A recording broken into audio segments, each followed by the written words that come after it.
Well, welcome everyone.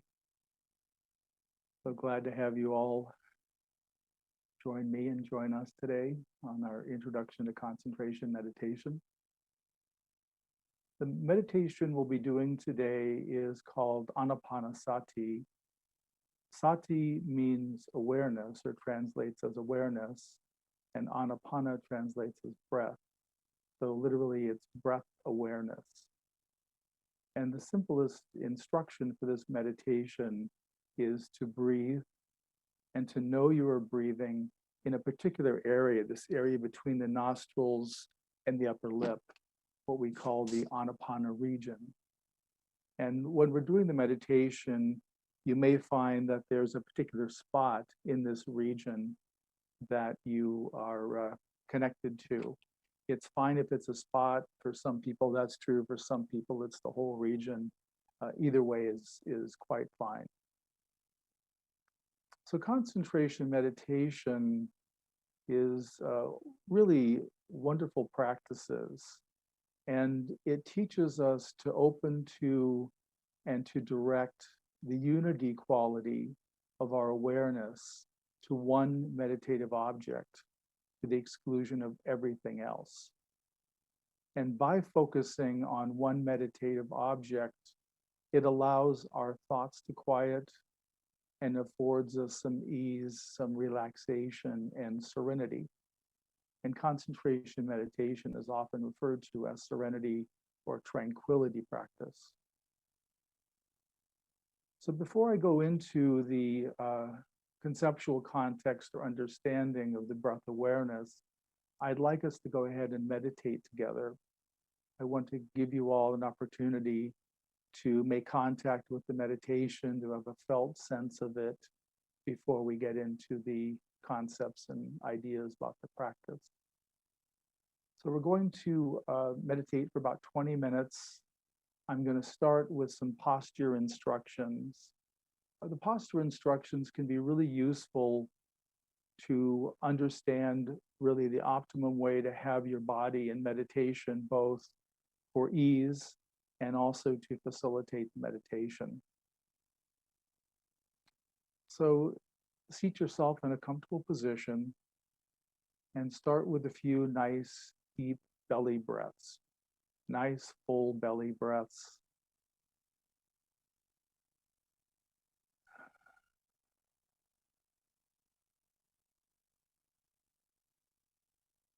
Just let yourself arrive here.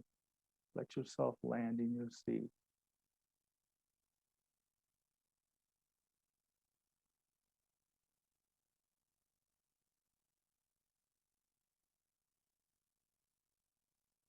For those of you sitting in chairs, please have your feet flat on the ground.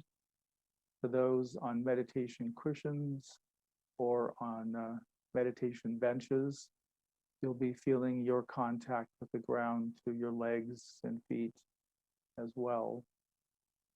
And let yourself feel the support of your chair or cushion. Just let yourself feel the holding that's present. And the holding of the earth, supporting the building you're in. You're being very well held right now. Normally, you want to meditate with your pelvis a little bit higher than your knees. That's possible to do with the meditation cushion and bench, but the chair can be a little more challenging. A part of the technique there is you can have a little support cushion underneath your bottom, which gives your pelvis a little tilt and allows your knees to be a little bit lower. So that helps with some of the low back issues people can have. We want to sit upright and yet not be too severe about it. We want to allow the natural S curve in our spine to be present. You may wish to rock a little bit from side to side, left to right, feeling the weight of your body and finding a spot that's well balanced and centered. You want your hands on your upper thighs or in your lap. If you put your hands down by your knees, that tends to create a strain on your shoulders and your neck, and that can lead to neck pain and even headaches. So the higher you can put your hands on your legs or in your lap, the better. Relax your shoulders. Imagine your shoulder blades melting down your back toward the floor. This opens up the chest and gives a nice relaxed openness there. We want to have our neck be loose. You can make small circles with your head, finding the right balance and ease. Just let your head rest naturally on the neck. Your face should be perpendicular to the floor. You want your chin to be tucked in ever so slightly down. And the reason we do this is because if the chin is up, that tends to promote thought and daydreaming. And if the chin is tucked too far down, then that promotes sleepiness and slothful type experiences. You want your jaw to be relaxed. You can move your jaw back and forth if you wish. Just releasing any tension that you observe there. We're wanting to create a little bit of space where the jaw meets the skull. That particular area is ripe for tension. If it's comfortable for you, you can rest your tongue on your upper palate behind your front teeth. If that's not comfortable for you, you don't need to worry about it. Relax your face. We hold a lot of tension in our face. Let your eyes be soft in the socket. Our eyes are closed. There's nothing to look at. The eyes don't participate in the meditation, but just have some ease. And throughout the meditation, breathe naturally, which means there's no need to have a big or short breath. Just let your body find its own breath rhythm.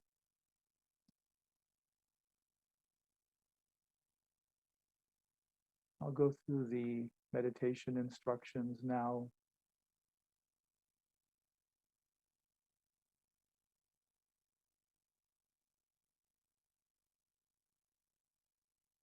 So seated in a comfortable position. We started already with some deep belly breaths. If you're feeling a little more settling would be useful, go ahead and take a few nice big belly breaths, letting your belly extend as fully as possible. No need to rush the breath.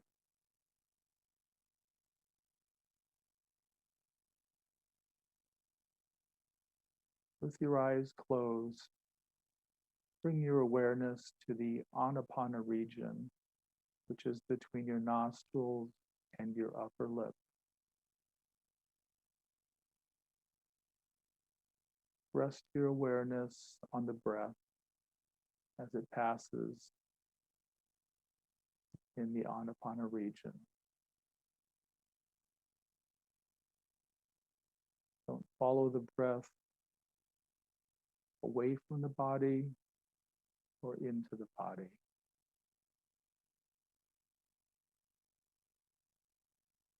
Maintain your awareness on the breath in the Anapana region to the exclusion of all else.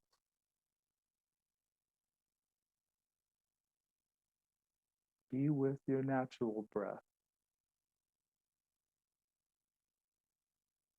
As your body and mind settle, your mind will begin to unify, to settle, and to relax.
Notice if your awareness has wandered from knowing the breath in the Anapana region. And if it has, gently return it without judgment or self-criticism.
your awareness has wandered from the breath, kindly return it.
In these last few moments before I ring the bell, see if you can stay really close to your breath in the Anapana region.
I'm going to take a few minutes to talk about concentration and concentration meditation.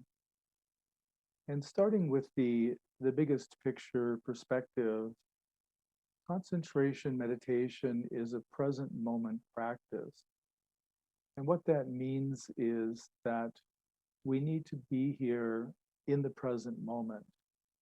I've read some brain research material in the past that said when they queried people about their attention, they found that only about 10 to 20% of people's attention was actually in the present moment, that most was in the past and the future, pretty evenly divided as I recall. But really, the practice is all unfolding here. It's not going to unfold in the future. It's not going to be conditioned or affected by your past.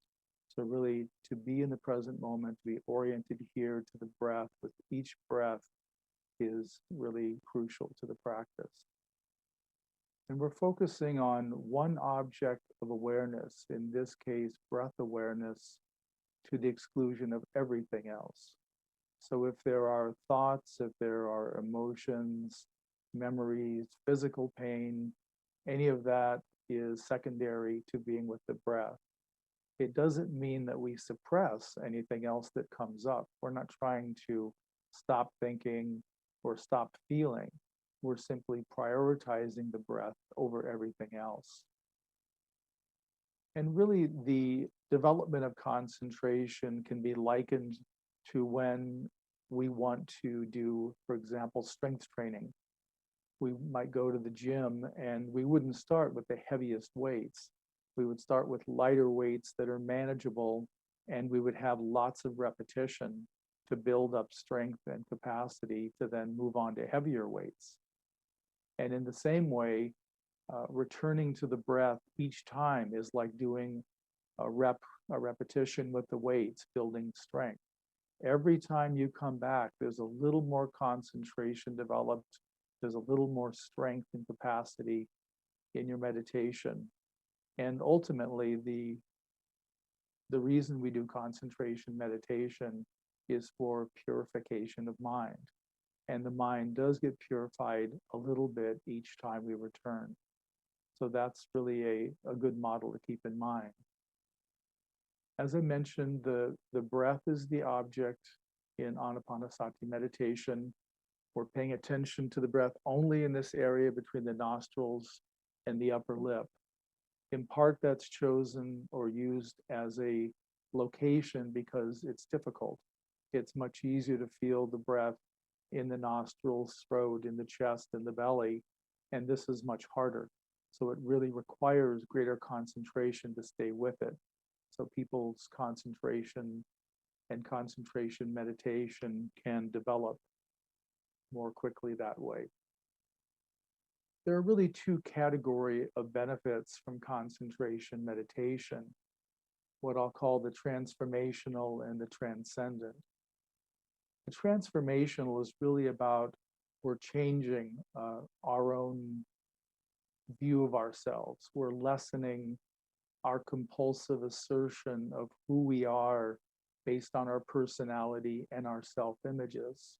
And in effect, we're relaxing our allegiance to our thoughts. So much of our thoughts, so much of our behavior is about a reassertion, a reinforcement of the self-image, of the personality, who we take ourselves to be. Not only are we reinforcing that for ourselves, but we're trying to communicate that and look for mirroring back from people to reflect accurately how we see ourselves and what we think of ourselves. So that gets to relax, which is really a really wonderful thing. It really provides a lot of ease when that softens. The other is the transcendent. And this is where, by prioritizing the breath, by turning away from our normal habits of mind, we are really orienting towards you might call it the mystery. I've called it sometimes the source of no source. And I would say the source, but as soon as I use that term, it turns into a concept, an idea. And so by saying the source of no source, there's a way that it eliminates quite the grasp that our concepts can have. And in reality, it is the source of no source in the sense that our true nature really is uh, without a constant and abiding presence. And so in Buddhism, we talk about it as emptiness, as our sense of self not having an enduring quality or capacity. And so that's why I use the term source of no source. It also can be referred to as the absolute realm in that it's an absolute reality. It's where all of the ultimate conditions of normal reality fall away. And by practicing the concentration meditation, we're also inviting a deeper and a greater inner spaciousness. And the inner spaciousness is critical for the spiritual path, because within the inner spaciousness is the territory where realization, where spiritual awakenings and openings are going to be taking place. And if there isn't a lot of spaciousness there, it's much harder for the awakenings and realizations to be sparked and to land. The most common question that I get in teaching concentration meditation, particularly the anapanasati breath awareness, is people say, I can't feel my breath. And sometimes this means that they can feel it on the inhale or the exhale, one nostril or the other, or they simply can't feel it at all. And in the years I've been teaching this meditation, leading retreats, I don't recall anyone who, with sustained effort, meaning staying with the meditation in time, was able to feel their breath and be with it and have the practice develop.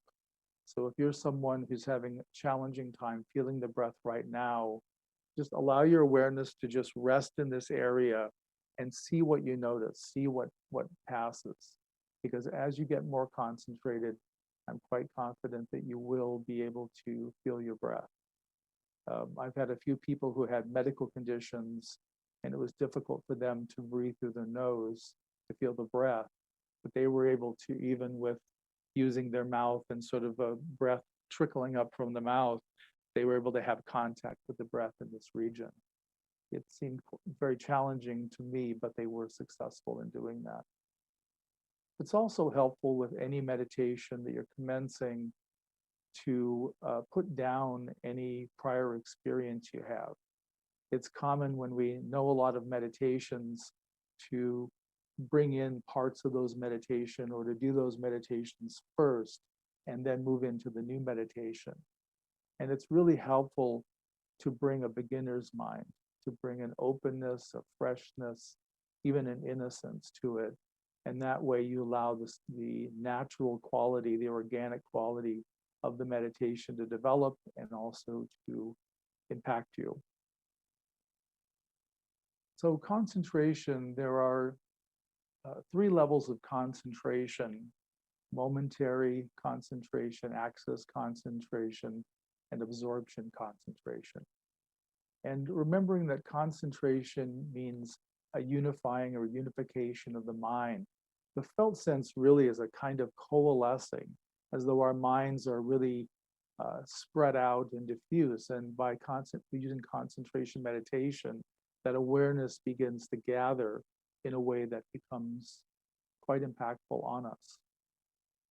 The momentary concentration is true of any meditation, meaning that when you have a momentary object, for example, in the Zen tradition, it's shikantaza is practiced, and other Buddhist meditations, there's open awareness. And so in those meditations, whatever is most predominant is the object. While in what we're doing in concentration meditation, there's one object. We don't shift our attention, our awareness to what's most predominant. We stay, in this case, with the breath awareness, even if something else is more predominant. We prioritize that. And as that gets more stable, the momentary concentration, and when you're able to stay with the breath for 5 to 10 minutes without serious interruption, we see that as a shift into access concentration. And access concentration is a time when, again, we're getting more settled on the object, and we're having some other experiences can start that are called jhana factors. Now, jhana factors, unfortunately, it's not the best name because jhana factors can be present in any meditation. Every meditation will have momentary concentration and will have access concentration. Only concentration, particular concentration meditations can develop to the third level of concentration that's called absorption or jhana. So that's why the jhana factors, in my view, it's not the best name. But the 5 jhana factors are vitakka, which is applied attention or awareness. And that's what you were doing in the meditation we did, where each time you noticed your awareness had left the breath in the anapana region, you returned it. That's applied attention, that's consistency. And that's the only doing aspect of this practice that you need to do. The rest of the jhana factors are all non-doing, not more like being components that come in. The second jhana factor is vichara, which is sustained attention. And this is where your awareness is staying with the breath for 5 to 10 minutes without serious interruption or longer. And that means you're not having to keep applying it, it's beginning to stay. The third jhana factor is piti, which is often translated as joy. The piti actually has a range from joy up to what's called rapture. And the rapture can be pretty intense joy, where it's can be quite uncomfortable even at times. But it's a range based on what your body and your consciousness needs when you're making contact or piti is arising, how it needs to work in your system. The fourth jhana factor is sukha, which is bliss or happiness. And piti is the joy, the prior jhana factor is bodily felt. So really from the neck down. And sukha, bliss, is really head only. And that's a kind of effervescent quality of everything is fine, everything is all right, just as it is. It's very much, there's a lot of acceptance in it. But it's just the lightness that can be felt in the head center, the head area. And then the fifth jhana factor is ekagata, which is one-pointedness. And this is where the concentration gets so refined and so dialed down that it gets to where it sometimes is talked about as being a laser focus. And with the one-pointedness, it will make contact with the meditative object, and it will sometimes lock on in a way that it's not really that easy to remove it from the meditative object, meaning you'll be with the breath with such an intensity that you won't vary much from being at the breath. It'll be really easy to stay with it. So those are the 5 jhana factors. They can be in access concentration, and access concentration has a range, again, from sort of we could say a light to a heavy. And on the light side, there may be jhana factors, there may not be, but when access concentration is getting deep and approaching absorption concentration, then the jhana factors are going to be fairly strong and felt. And the jhana factors are required for jhana. In other words, absorption concentration won't arise unless all the jhana factors are present, quite strong. It can be difficult in high access concentration to distinguish between that and jhana. And that's why normally people would do this practice if you're wanting to develop it to the level of absorption concentration. Normally a retreat is required. It's hard to get the silence and the support at home in order to do it to the depths of absorption or jhana. One of the aspects of jhana is that and a way to distinguish it from access concentration is that it's a non-dual state. And by that, I mean the normal way we look at the world is we look at it from a certain perspective of our personality, who we take ourselves to be. So I'm looking at my computer screen right now. So the dualistic view, the normal view would be I'm sitting here and I'm looking at that, and that is the object. So that's the duality.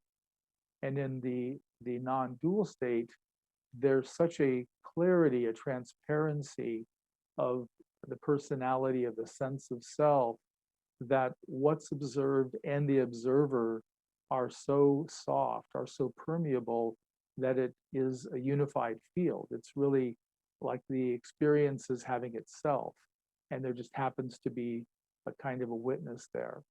So that's one of the hallmarks of a jhana, and that's different from again, access concentration that wouldn't be present. In all of the levels of concentration, momentary access and absorption, there is a quality of purification of mind. And the more settled, the more concentrated your awareness gets, the greater the purification is, and the greater the effect on you is. Now, I've done a lot of meditations, and I consider this concentration, anapanasati, to be one of the foundational meditations that I do. And I recommend it to people to do regularly. It's something that you can do as a standalone meditation, meaning your primary meditation, or it can be something that you augment, meaning that if you sit for 30 minutes at home, you could do 10 or 15 minutes of anapanasati to really develop concentration.